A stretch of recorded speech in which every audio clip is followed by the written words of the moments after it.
you look at the agent who sells one house a month, it's just like, it's a rare. Someone's like, oh, nice, you're doing good. But if you look at the numbers, you can't survive even. And it's not guaranteed because there's no paycheck. I'm surprised, I just learned it recently. If you're signing up for something that's not guaranteed, better make some real money. If you sell one house a month, you're already in top 5%. And one house a month is probably, I don't know, $4,000. So you're 50,000, but not guaranteed, But the potential could be 500. It's so funny because when I started growing, I got Dima and I got Oleg and Sophia and me, 4 of us. And we were on track to do, I think, 150 maybe deals just on our own. And I thought, okay, well, each agent roughly is 40 deals. So like 10 agents, 400 deals, 100 agents, 4,000 deals. On average, it's 5 deals a year per agent. If you look at the average, how many transactions happened and how many agents in the market, 5 deals a year. Horrible numbers. And now with these changes that are happening, I think half of the agent and only strong will stay, which probably will increase the number of sales per agent. You still have some expenses. You still have, cell phone bills, not too much, gas bill, marketing. You still have to buy some lunches, people, some gifts.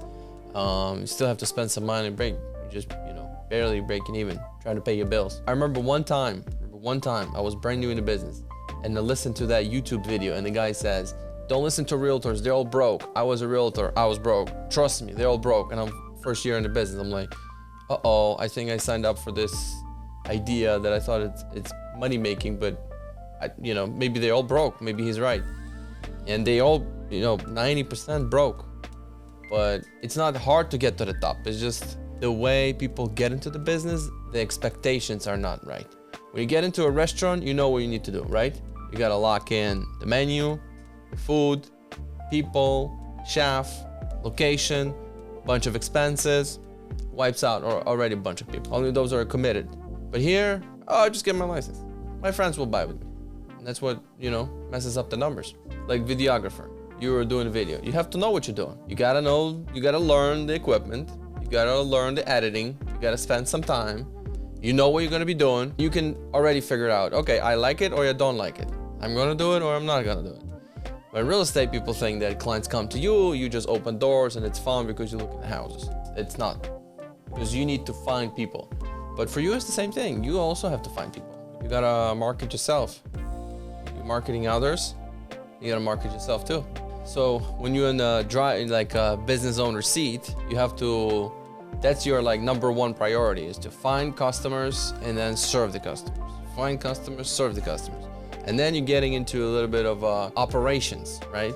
Oh, how do I serve that many customers and still get new ones? And make sure that those don't get pissed off and they're happy.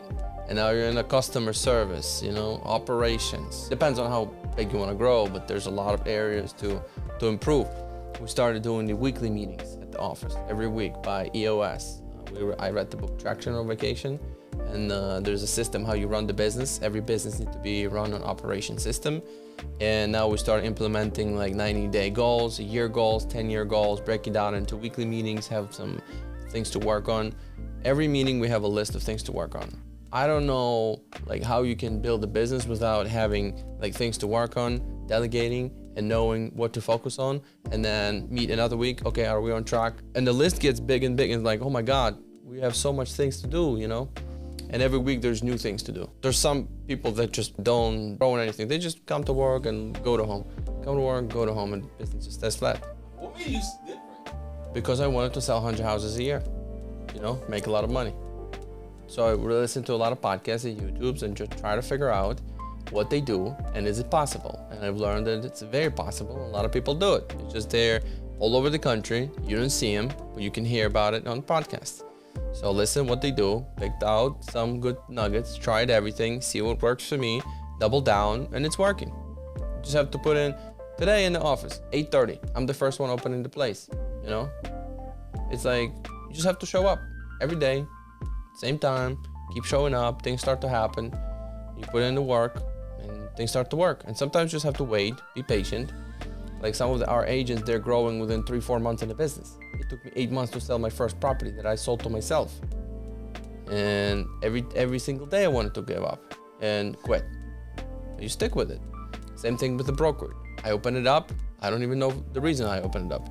We opened it up. Now I started learning that it's totally different than I thought, which I wish I knew if somebody would have told me what it is. But I figured it out. Okay, so this is what's required. Let's keep pushing. I need to be recruiting. That's the #1 game I'm in now. I thought, back in the years, I thought, oh, these companies that have like 50 agents, they have agents working, so they can chill. No, agents can leave. Your customers have feet. Your accounts have feet.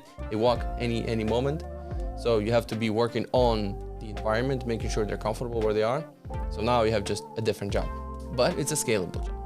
Now the door opens up to, you can even call it infinity, but there's a lot of work. There's a lot of mud. And then the moment I'm in, 50 to 100 agents, it's a big mud. It's like if you're there, you can't be there. It's either you back out and be in production, be a single agent, or you keep pushing and getting out of that zone, because that's the hardest zone to be in. It's not profitable. It's a lot of work. Expenses are as if you had 150 agents for 50 agents, pretty close. So you have high expenses, high overhead, not much profit, and a lot of headache, and not a lot of people supporting because you can't afford it.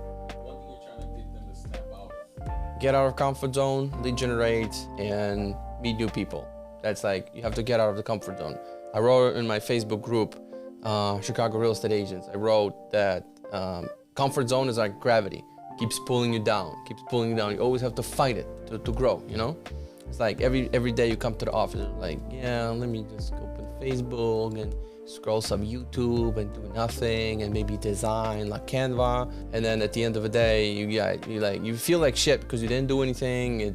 It was not productive day. But when you get out of the comfort zone and make a cold call, or like produce some kind of content, or just reach out to somebody, or sponsor somebody's lunch at a big company at the office, you will always feel great. Even if there's no result, you will feel great about yourself. That builds up self-esteem. Now you feel good about yourself, you feel good about the next day, and you even stay patient because you have like micro wins here and there. It's good motivation, and that's what keeps you going every day. So now I kind of realized recently that 8 months that I was in the business not selling anything was because every day I was making those calls, and I had these micro wins that weren't producing money yet, but I knew those micro wins together will be a macro win at one point. Now I understand it because I was feeling good about myself because I was doing the work that's important, getting out of comfort zone. But a lot of agents, they can't push themselves. There's nobody who's going to help them. It's just, they have to face that reality. Why aren't they doing the most important things? What's holding them back? And just face it and conquer and just do what's important. And then at the end of the day, you just feel good about yourself just because you did what's required. And if there's no success, still know that you did what's important. Staying motivated is like these micro wins that I was talking about. It's just winning slowly and doing things that you need to do. Everybody knows what they need to do in order to get the client and make the sale.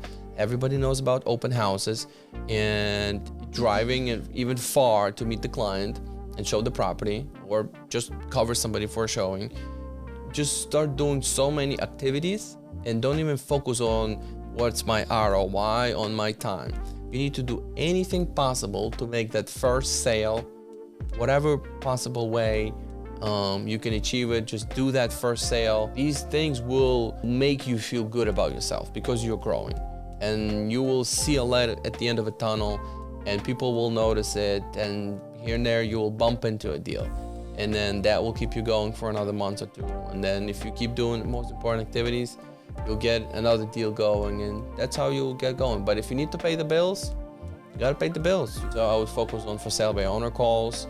Those are probably would be the best. I would just take control of my business. I would do open houses and call FISBOs. That would be the best things. I would just do that nonstop. And then after I do that, I would go out and record some videos with some business owners in the local area.